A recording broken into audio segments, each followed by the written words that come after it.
दिल्ली में Indian bank द्वारा digital banking इकाई का शुभारंभ किया गया। वित्तीय समावेश को और अधिक सुदृढ़ करने के लिए भारत के प्रधानमंत्री नरेंद्र मोदी ने आज आयोजित एक वर्चुअल कार्यक्रम के माध्यम से 75 डिजिटल बैंकिंग यूनिट डीबीयू राष्ट्र को समर्पित किए। वित्त मंत्री ने वर्ष 2022-23 के केंद्रीय बजट भाषण में हमारे देश की आज़ादी के 75 वर्ष पूरे होने के उपलक्ष्य में देश के 75 जिलों में 75 डिजिटल बैंकिंग यूनिट की स्थापना किए जाने की घोषणा की थी। डिजिटल बैंकिंग यूनिट की स्थापना का उद्देश्य डिजिटल बैंकिंग की सुविधाओं को देश के कोने कोने तक पहुंचाना है और यह सभी राज्यों और केंद्र शासित प्रदेशों को कवर करेगा। इनमें से इंडियन बैंक ने दिल्ली, लखनऊ और कारिकाल केंद्र शासित प्रदेश पुदुचेरी में 3 डिजिटल बैंकिंग यूनिट स्थापित की हैं। इस अवसर पर डिजिटल बैंकिंग यूनिट दिल्ली में सुश्री मीनाक्षी लेखी, माननीय विदेश राज्य मंत्री व संस्कृति राज्य मंत्री श्री डॉक्टर माननीय तंगी राला जी, अतिरिक्त सचिव भारत सरकार, वित्त मंत्रालय, वित्तीय सेवाएं विभाग और Shri SL. Jain, Indian bank के प्रबंध निदेशक एवं मुख्य कार्यपालक अधिकारी उपस्थित थे। यह डिजिटल बैंकिंग यूनिट आउटलेट लोगों को विभिन्न प्रकार की डिजिटल बैंकिंग सुविधाएं प्रदान करेंगे, जैसे कि बचत खाता खोलना, नकद जमा, नकद निकासी, balance check, passbook printing, fund transfer, सावधि जमा में निवेश, ऋण आवेदन, जारी किए गए चेक के लिए भुगतान रोकने के निर्देश, क्रेडिट डेबिट कार्ड के लिए आवेदन करना, खाते का विवरण देखना, करों का भुगतान करना, बिलों का भुगतान करना, नामांकन करना आदि। डिजिटल बैंकिंग यूनिट में ग्राहकों को बैंकिंग उत्पाद और सेवाएं वर्ष भर किफायती, सुविधाजनक और उन्नत डिजिटल माध्यम से प्राप्त होंगी। इससे डिजिटल वित्तीय साक्षरता का प्रसार होगा और ग्राहकों में साइबर सुरक्षा एवं सुरक्षा उपायों से संबंधित जागरूकता का प्रसार होगा। साथ ही प्रत्यक्ष रूप से डिजिटल बैंकिंग यूनिट या व्यवसाय प्रवर्तक के माध्यम से किए जाने वाले कारोबार एवं सेवाओं के माध्यम में ग्राहकों की शिकायतों पर तत्काल सहायता एवं उनका निवारण करने के लिए पर्याप्त डिजिटल बैंकिंग तंत्र उपलब्ध होगा। धन्यवाद। जय हिंद, जय भारत। बैंकिंग सेवाओं को दूर सुदूर में घर घर तक पहुंचाने को सर्वोच्च प्राथमिकता दी। आज भारत के 99% से ज्यादा गांवों में 5 किलोमीटर के भीतर कोई न कोई बैंक ब्रांच, बैंकिंग आउटलेट या बैंकिंग मित्र, बैंकिंग कॉरेस्पॉन्डेंट मौजूद है। इसके अलावा देश में जो पोस्ट ऑफिस का व्यापक नेटवर्क था, आज इंडिया पोस्ट बैंक के जरिए वो भी बैंकिंग की मुख्य धारा का हिस्सा बन चुका है। आज देश में हर 1 लाख वयस्क आबादी पर जितनी बैंक शाखाएं मौजूद है वो जर्मनी, चीन और दक्षिण अफ्रीका से ऐसे देशों से भी ज्यादा है। पुनः निवेदन करूंगी मैं एमडी एंड सीईओ सब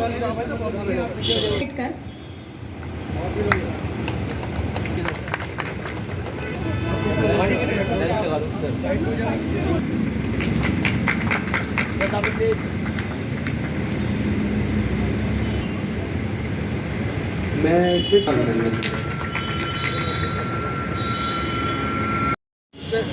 पब्लिक सेक्टर बैंक में प्राइवेट सेक्टर बैंक अब आता है। इसके अंदर अकाउंट ओपनिंग से लेके cash withdrawal, cash deposit, fund transfer, insurance के लिए आवेदन, लोन के लिए आवेदन, ये सभी चीज़ें इसमें हैं। डेबिट कार्ड के लिए आवेदन, क्रेडिट कार्ड के लिए आवेदन, चेक बुक की रिक्वेस्ट, ये सारी चीज़ें डिजिटल बैंक। एक तरफ देश पीछे की तरफ बढ़ रहा है, लेकिन जो स्कैम्स हो रहे हैं, जो ज़्यादातर स्कैम्स साइबर क्राइम होता है, वो ज़्यादातर बैंकिंग की तरफ से ही होता है। डिजिटल बैंकिंग का एक उद्देश्य ये है कि लोगों को साइबर अवेयरनेस क्रिएट करना। तो यहाँ हम लोग साइबर अवेयरनेस भी क्रिएट करेंगे, क्योंकि ये जो 2 हिस्सों में है।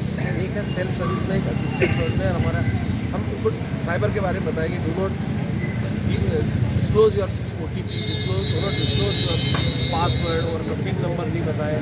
ये सब चीज़ें भी हम दिखाएंगे। इसकी वजह से भी साइबर की जो रिस्क कम होती है। अभी आप यहाँ देखेंगे इवन आप हमारे ATM से इवन विदाउट कार्ड भी आप कैश विड्रॉ कर सकते हैं, क्योंकि आपको OTP आपके मोबाइल बैंकिंग में आ जाएगा। आप मोबाइल बैंकिंग में तो आप ऐसा नहीं, तो आपको इवन कार्ड भी एक्सपोज करने की जरूरत है। अभी बैंक ने की चेन निकाला, इसमें आपको इवन कार्ड को भी एक्सपोज करने की जरूरत नहीं है। आपने कार्ड को दिखा दिया तो भी आपका ट्रांजेक्शन हो जाएगा। तो इसके कारण से साइबर क्राइम तो और ज़्यादा बढ़ेगा। तो साइबर क्राइम क्यों बढ़ता है? जब आप अपनी चीज़ें आप डिस्क्लोज करते हो, जैसे बैंक रिजर्व बैंक का है कि आपका कोई भी सिस्टम है तो आपको one you should have one you should know if whatever you are knowing if you are disclosing other than is a problem. तो जो कुछ भी आपको पता है वो आप ही को पता होना चाहिए, किसी और को नहीं पता होगा, तभी तो ट्रांजेक्शन होगा।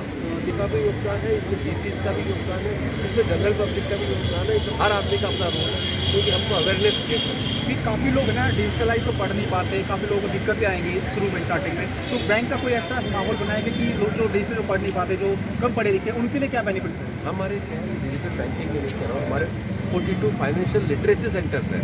फाइनेंशियल लिटरेसी सेंटर्स में हम लोग बताते हैं कि आपको किस तरह से बिहेव करना है, किस तरह से आपको कार्ड यूज़ करना है, किस तरह से नंबर नहीं बनाना है, ये सब चीज़ें फाइनेंशियल लिटरेसी सेंटर में। जैसे मुद्रा के लोन है, आपको रिपेमेंट रेगुलर करना सो दैट आपका सिविल खराब नहीं हो, everything we are training to the people. और एक बड़ा काम है, तो धीरे धीरे जिस तरह से ये बढ़ रहा है और जिस तरह से लोग डिजिटल यूज़ कर रहे हैं, आप देखो जब डिजिटल यूज़ करेगा तो आपके अकाउंट में क्रेडिट बैलेंस है, आपके पास अकाउंट आएगा, अकाउंट में आपका पैसा आएगा तो क्रेडिट टर्नओवर आती है, उस क्रेडिट टर्नओवर के ऊपर बैंक जो है लोन देते हैं, तो एक नया वर्ल्ड ओपन होता है आप डिजिटल के थ्रू करते हैं। इस चीज़ों से काफ़ी कुछ चेंजेस आएगा फ्यूचर में। Thank you.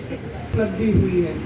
और मैं अगर आपको आज एक सीक्रेट बताऊं तो वो सीक्रेट ये है कि मैं SBI में मेरा खाता है, तो मैं अपना पूरी दुनिया में वो देसी कार्ड लेके जाती हूँ, मैं दूसरे कार्ड भी इस्तेमाल मैंने बंद कर दिए। मतलब थोड़ा शो ऑफ भी लगता है, मगर मैं ये शो ऑफ करती हूँ, ये जानबूझ के करती हूँ कि भाई मेरे कार्ड की वैल्यू ये है और मुझे बाकियों को पैसे देने का शौक नहीं है।